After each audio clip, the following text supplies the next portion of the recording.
Hello everyone, welcome to another new video. In this video I will show you how to fix screen not responding to touches on Infinix GT30. Let's start the video if you want to fix this problem. So first of all, go to app library.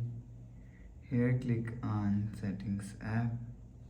Now in setting, scroll down to and click on system and click on reset phone.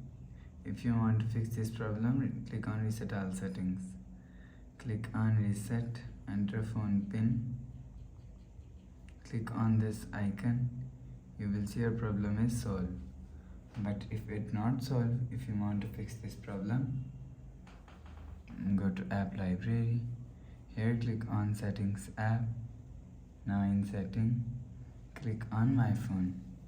You will check your software update is latest. If it not latest, update your software latest. After update software latest, go back to home screen. You will see your problem is solved. But if it still not solved, so just click and hold side power button, restart phone. Click on this restart icon. Again tap on this restart icon, you will see phone is restart. After restarting, enter phone pin. You will see your problem is solved. So please subscribe for more new latest videos. Thanks for watching.